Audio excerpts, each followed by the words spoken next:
No. We'll do it live. Fuck it. Do it live. I'll write it and we'll do it live. Right. Fucking thing sucks. Hey everybody, welcome to another installment of Sports News with Noud, Bearded Edition. Also, it's the return. I've been taking a hiatus because there was a lot of things going on.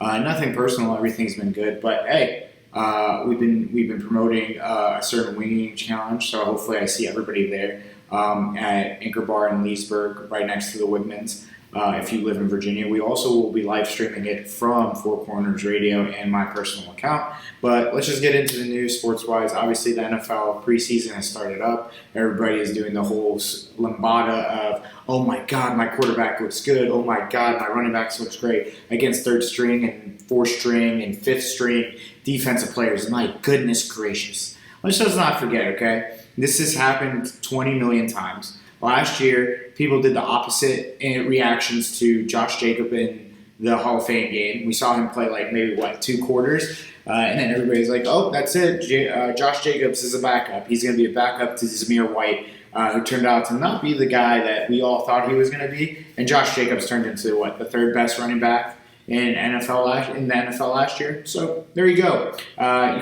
You can critique, you can be happy, but don't put too much stock into this shit. My real preseason is weeks 1 through 3. So if your team looks bad week 1, it's okay. So they're still week 2, they're still week 3. And then guess what? Then you could be the Cincinnati Bengals, who looked bad for 6 weeks, and then won 10 straight and made it all the way to the AFC Championship game. So none of this really fucking matters in all honesty. So we move on. In bigger news, in this league, quote unquote NBA, we have another James Harden attacking people video. This time he's in China promoting some shoe line and all that stuff, saying Morey is a liar. I will not play for the Sixers because of him. If you guys don't know who that is the guy who also told Chris Paul he wouldn't get traded, and then 2 days later he got traded when he was on the Hornets. I'm not double check my facts on that, but anyways.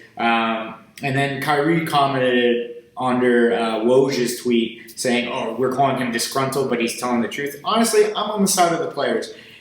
Daryl Morey sounds like a dickhead. He just sounds like a dickhead. And I'm sorry, the only person who probably likes Daryl Morey because he got the bad is probably Joel Embiid. And I'm not trying to say that bad about Joel Embiid because I love Joel Embiid. I'm just saying that Daryl Morey does not care about any player on his team other than the actual superstar. So at this point in time, I'm with James Harden. Pull out the fat suit, do your little TikTok dances in China and all that shit. Come back home, run it back, be the best three-point shooter you can be, all that stuff. Sixers point of view, you can just go out there and sign whoever you want. You can do whatever you need. Trust the process, do that, all that bull crap that Joel Embiid has been preaching for all these years, and they still haven't gotten past the second round.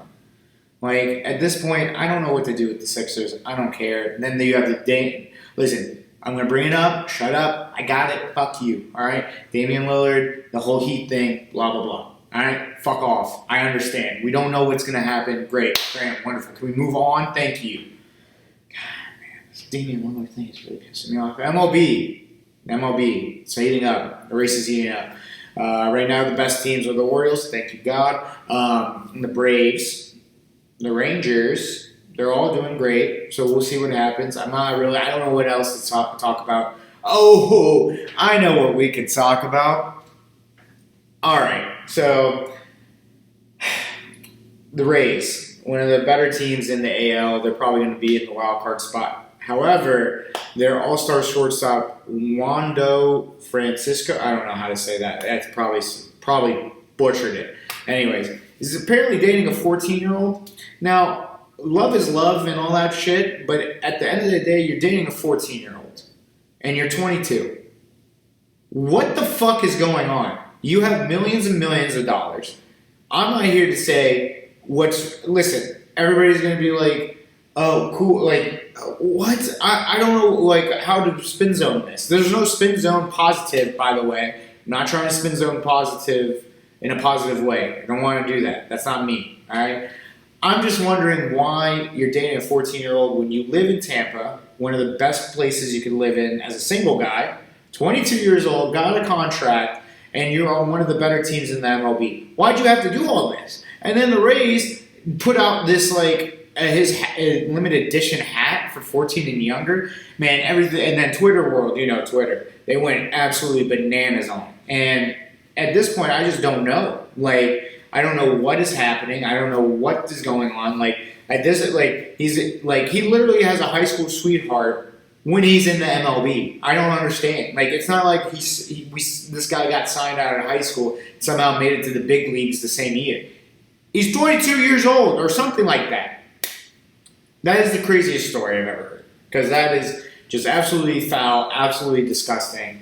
Now, if she was 21 and he was 35, fine, whatever. You do you on that one. But 14, man, what are you, nuts? We have rules. We have regulations to abide by. This is a society. You can't just be doing this crazy shit. This ain't no communist country or this is not the BCs. This is not a primal state. You can't just do willy-nilly. We have rules and regulations. We have shit like this to stop it. And that is gross. Foul.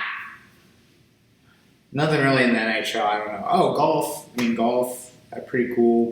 Glover won the PGA Championship. I think it's the BMW Championship this week. I think Rory McIlroy is up there. Listen, I'm going to give up for my boy Jordan Spieth. I want to give him a shout out because, man, he did really well this last tournament. He's coming back to his own. I hope he wins this tournament coming up. I think he's going to be Ryder Cup, maybe. I don't know. I don't know how that shit works. I'm not a golfer. I'm not big time. There's nothing in tennis. Soccer started back up, and this Holland guy, yeah, he's pretty good. He looks like a caveman, and he looks like somebody out of a comic book, but he looks really, really good. So I give it up to him. Holland, whatever your name is. Man, this beard is freaking. All right. Other than that, that's it. NFL news, there's not really. I guess the Jets and the Broncos have a little beef going on because of the whole Sean Payton thing. I really don't care. That just sounds petty as shit. Just wake me up when September starts instead of ends like Linkin Park. Don't forget, Stuck Up Clothing, I'll find fashion money can buy, as well as the Winging Contest, August 22nd. We will. Excuse me, I'm burping. August 22nd, we will be streaming it from Four Corners and my personal account. Maybe Anchorboard's account. We don't know yet. I don't know what's going on. All right.